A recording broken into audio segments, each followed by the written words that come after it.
오늘은 세월을 아끼라 라는 제목으로 에베소서 말씀을 함께 나누도록 하겠습니다. 제가 어렸을 때는 왠지 미제라고 하면 굉장히 좋아 보이고 그걸 하나 갖고 있으면 괜히 자랑스러워지는 그런 생각이 들 때였습니다.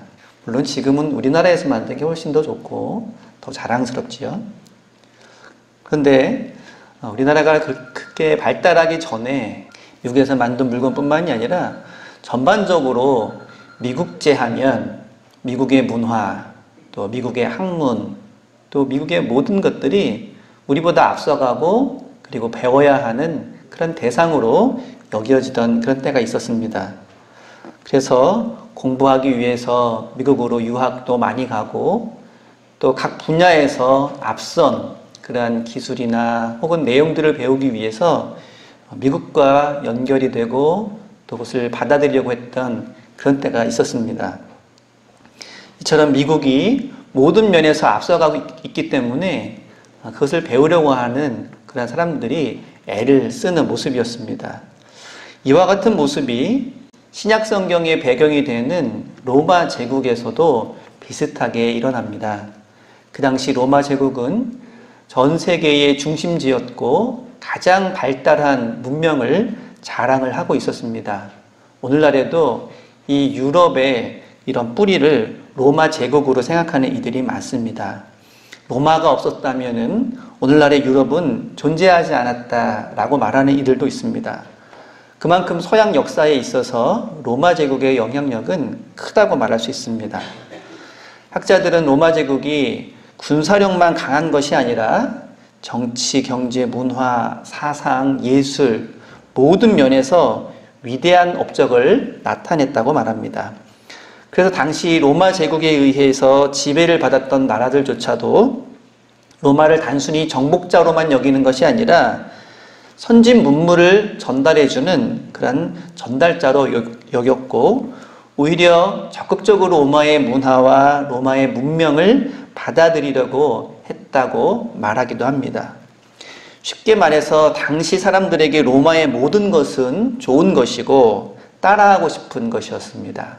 많은 사람들이 로마의 시민권을 얻기 위해서 다른 나라 출신임에도 불구하고 로마 군대에서 장기간 복무하기도 하고 로마의 모든 것을 이렇게 따라하거나 누리고 싶어 했습니다.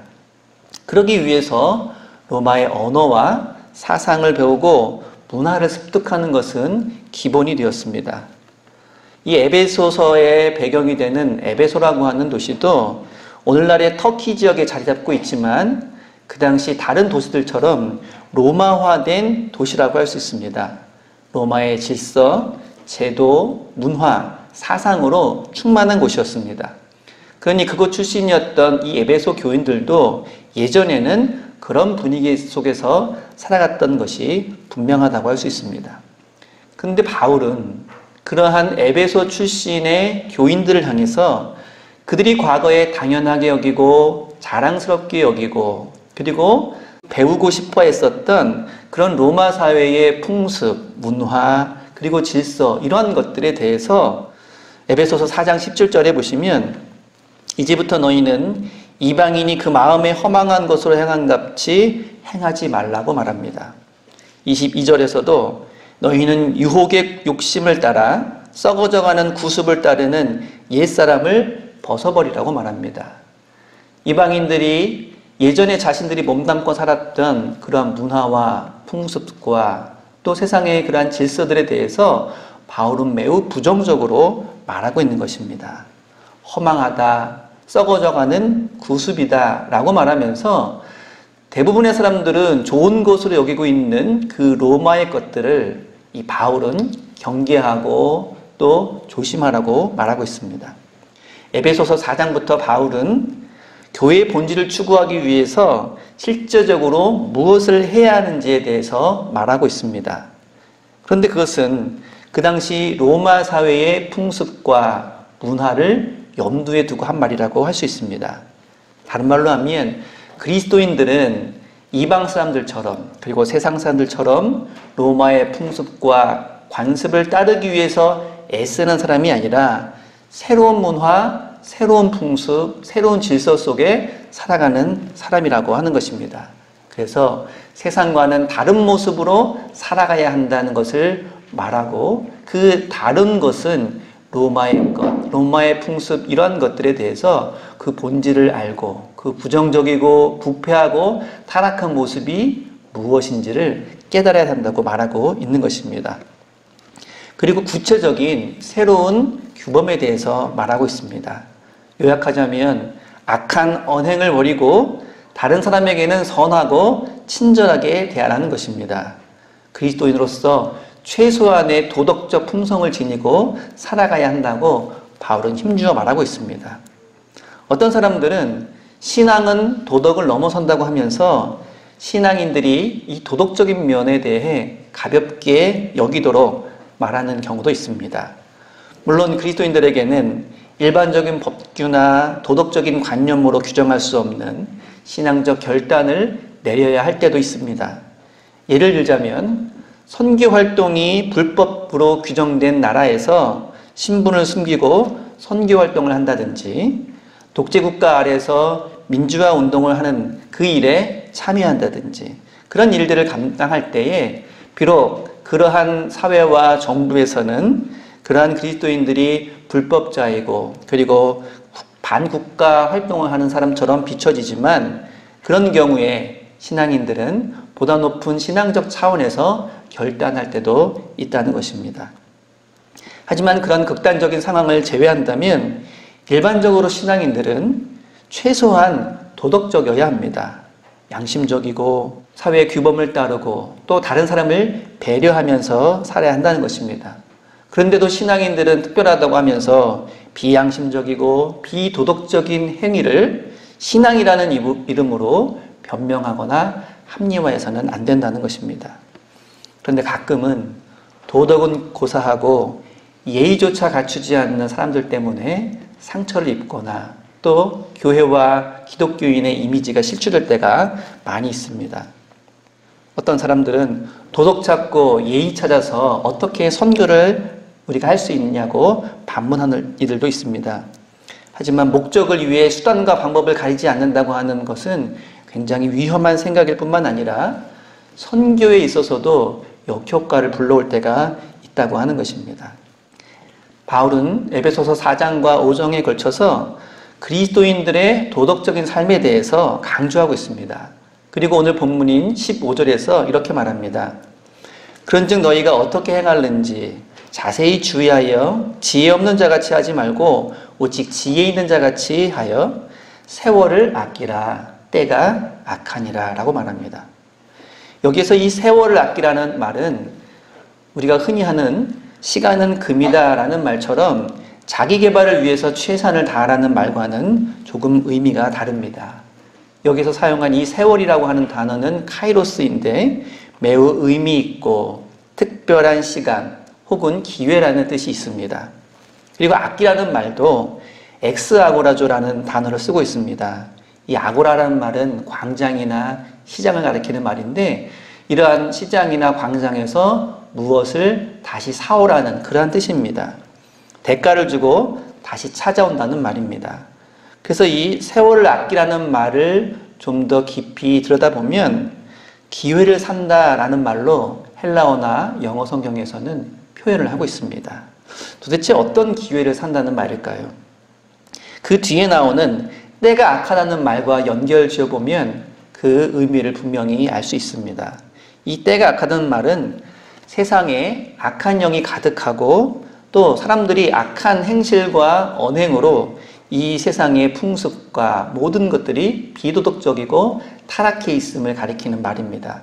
그러한 세상 속에서 하나님 백성다운 모습을 다시 회복해야 한다라는 말로 세월을 아끼라라고 말하고 있는 것입니다. 다시 말하자면 하나님의 자녀가 된 그리스도인들은 악한 세상에 빼앗겨버린, 그리고 악한 세상의 질서를 따라가던 그러한 모습을 버리고 하나님의 자녀다운 모습을 회복해야 한다라는 뜻이라고 할 수 있습니다. 세상 풍조에 휩쓸려 살아가는 사람들은 아무리 화려한 삶을 살고 있다 하더라도 그것은 결국 본질상 진노의 자녀의 모습이기도 하고 허망한 것을 행하는 모습이기도 합니다. 또 바울의 표현처럼 썩어져가는 구습을 따라 행하는 모습이라고 할 수 있습니다. 이것이 바로 바울이 열거했던 비도덕적인 삶의 모습이라고 하는 것입니다. 바울은 이제 그리스도인들이라면 이러한 죄악이 가득한 시대에 비도덕적인 그런 모습이 횡행하는 이러한 시대에 잃어버렸던 하나님 백성다운 모습, 곧 세상에 빛이 되고 소금이 되는 도덕적인 삶을 실천해야 된다고 말하고 있습니다. 이어지는 구절에서는 찬송하고 감사하며 피차 복종하라 라는 권면을 하고 있는데, 이는 단순히 종교적 행위를 말하는 것뿐만이 아니라 앞에서 말하고 있었던 그런 도덕적인 규범들을 실제로 실천하는 삶을 말하고 있습니다. 초대교회 성도들은 비록 로마 제국 사회에서 체제와 질서에 도전하고 사회를 어지럽히는 사람이라는 누명을 쓰고 박해를 받았지만 적어도 도덕적인 비난을 받지는 않았습니다. 당시 플라니우스라고 하는 총독이 그 당시에 황제인 트라이안누스에게 보낸 서신에는 이러한 구절이 있습니다. 그들은 그들의 잘못을 단지 특정한 날 해 뜨기 전에 서로 번갈아가며 모이는 것이 전부라고 주장합니다. 그들은 그리스도를 마치 신처럼 찬양하기 위해 모였습니다. 그리고 서로 맹세함으로써 자신들의 그룹을 결집시켰습니다. 이는 어떤 범죄 행위를 하기 위해서가 아니라 반대로 절도나 강도나 간통을 하지 말 것을, 그리고 약속을 잘 지키고 구제에 최선을 다할 것을 서약하는 것이었습니다. 라는 서신을 보낸 것입니다. 비록 그리스도인들을 부정적으로 보는 이방이 쓴 서신이었지만 거기에 묘사된 그리스도인들의 모습은 바울이 권면한 것처럼 서로 친절하게 하고 불쌍히 여기고 서로 용납하는 모습을 그대로 실천하고 있다는 것을 알 수 있습니다. 또 다른 예도 있습니다.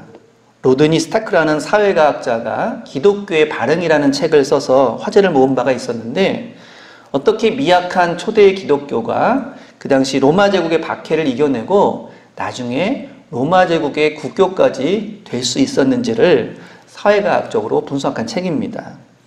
이 책의 4장의 제목이 역병, 네트워크, 개종입니다. 여기에서 저자는 로마 제국 시대에 두 차례 큰 유행병이 이렇게 전파된 적이 있었는데, 그때 기독교인들이 헌신적으로 그러한 사태에 임함으로써 사람들의 인정과 지지를 받았다라고 말하고 있습니다. 이 큰 전염병이 발생하자 다른 이교도들은 이렇게 행동했습니다. 아픈 사람들을 내쫓고 또 병자들이 죽기 전에 내다버리고, 그리고 매장도 하지 않았다고 합니다. 아마 두려움과 공포심 때문에 그렇게밖에는 할 수 없었을 것입니다. 하지만 기독교인들은 달랐습니다. 같은 상황에서 몸을 사리지 않고 아픈 사람들을 도와주고 섬겨주었다고 합니다. 그러다가 병이 옮으면 기꺼이 그 고통을 감내하고 죽음도 마다하지 않고 희생을 다했다고 합니다. 이러한 기독교인들의 선행과 헌신에 많은 사람들이 감명을 받고 그래서 개종하는 일들이 많았다는 것입니다. 그래서 이러한 기독교인들의 높은 도덕성과 그리고 타인을 향한 헌신이야말로 그 미약했던 초기 기독교가 로마 제국 내에 성장할 수 있는 중요한 요인 중에 하나였다고 말합니다. 이와 같은 초대교회의 모습은 오늘날 교회에 많은 것을 시사해주고 있습니다. 오늘날 대부분의 기독교인들도 초대교회 성도들처럼 사회를 향해서 그리고 이웃을 향해서 아낌없이 선행을 베풀고 그리고 높은 도덕심을 가지고 그리고 실천하는 이들이 많이 있습니다. 하지만 반면에 적지 않은 그리스도인들이 사회적으로 무리를 일으키고 기독교인들과 교회의 이미지를 실추시키는 일들 또한 적지 않다는 것입니다. 그래서 많은 사람들이 교회를 향해서 비도덕적이고 배타적인 집단이라고 손가락질하는 그런 일들도 오늘날 일어나고 있습니다. 참으로 안타까운 일이 아닐 수가 없습니다. 우리는 이런 상황 속에서 바울이 말하고 있는 지혜 있는 자 같이 하는 것이 무엇인지, 그리고 세월을 아끼는 것이 무엇인지, 주의 뜻을 이해하는 것이 무엇인지를 다시 한번 되새기게 됩니다. 무엇이 지혜 있는 것이고 무엇이 주님의 뜻을 이해하는 것입니까? 또 어떻게 하는 것이 세월을 아끼는 것입니까?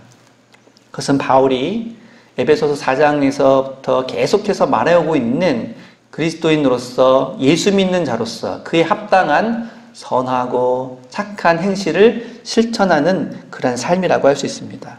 쉽게 말하자면 자신의 주장을 관철시키기보다는 다른 사람을 생각하고 타인을 배려하는 그런 모습입니다. 그것은 말과 행실을 바르게 하는 것으로 드러나게 됩니다. 거짓된 말에 휘둘리지 않고 남을 비방하는 말을 하지도 않을 뿐만 아니라 옮기지도 않는 그러한 모습입니다. 또한 매사에 양심적으로 행동하는 그런 모습이라고도 할 수 있습니다. 그리고 우리가 만나는 사람들이 어떤 사람인지 상관없이 남녀노소를 구분하지 않고 친절하고 선하게 대하는 모습, 이것이 바로 바울이 권면하고 있는 그리스도인들의 규범이라고 하는 것입니다. 오늘날로 말하면 최소한의 예의를 갖추고 그리고 다른 사람에게 피해를 주지 않으며 오히려 어려움 당하는 사람들을 돌봐주고 섬기는 일에 적극적으로 나서는 그러한 모습이야말로 그리스도인으로서 지혜로운 모습, 그리고 주님의 뜻을 헤아리는 모습이며 세월을 아끼는 모습이라고 할 수 있을 것입니다. 열거하자면 끝도 없겠지만 이 모든 것은 이미 교회와 그리스도인들이 실천하고 있는 모습이기도 합니다. 하지만 때로는 그런 것을 잃어버리고 세상과 별다른 구분 없이 세상에 동화되어서 세상의 것을 더 좋은 것으로 여기며 따라가는 모습도 없지 않기에 오늘날 우리가 회복해야 하는 교회의 모습이며 또한 그리스도인의 모습이기도 합니다. 한 가지 문제는 말하기는 쉽고 또 다른 사람들한테 권면하기는 쉽지만 정작 자기 자신이 실천하는 것은 결코 쉬운 일이 아닐 것입니다. 가족한테 실천하는 것도 쉽지 않은데 하물며 남에게 어떻게 그것을 실천할 수 있을까라는 생각으로 이미 포기하고 그리스도인답게 이런 높은 도덕성을 가지고 살아가는 일을 그렇게 귀하게 여기지 않는 이들도 주변에 많은 것이 사실입니다. 하지만 아무나 할 수 없는 것처럼 보이는 이러한 일들이야말로 그리스도인들이라면 누구나 행해야 하는 그러한 권면으로 바울은 우리에게 전해주고 있습니다. 오늘도 우리는 세월을 아끼라고 하는 이러한 바울의 권면을 마음속 깊이 새기고 오늘날 세상 속에서 교회의 이름이 그리고 기독교인의 이름이 그렇게 높은 도덕성을 지닌 사람들로 비춰지지 않고 오히려 부정적인 모습으로 비춰지고 있는 이러한 때에 더더욱 힘써서 그러한 권면을 실천하기 위해 애쓰는 자들이 되어야 할 것입니다. 왜냐하면 우리를 통해서 많은 사람들은 교회를 바라보고 우리의 삶과 실천을 통해서 주님께 다가가는 그 길을 그들이 찾을 수 있기 때문입니다. 우리의 힘으로는 불가능해 보이는 그 일이라 할지라도 예수 그리스도를 믿고 의지하며 따르는 모든 것을 주님께 맡기고 순종하는 이에게 우리 주님께서 그 길을 걸어갈 수 있는 힘과 능력과 지혜를 허락하실 줄로 믿습니다. 기도하겠습니다.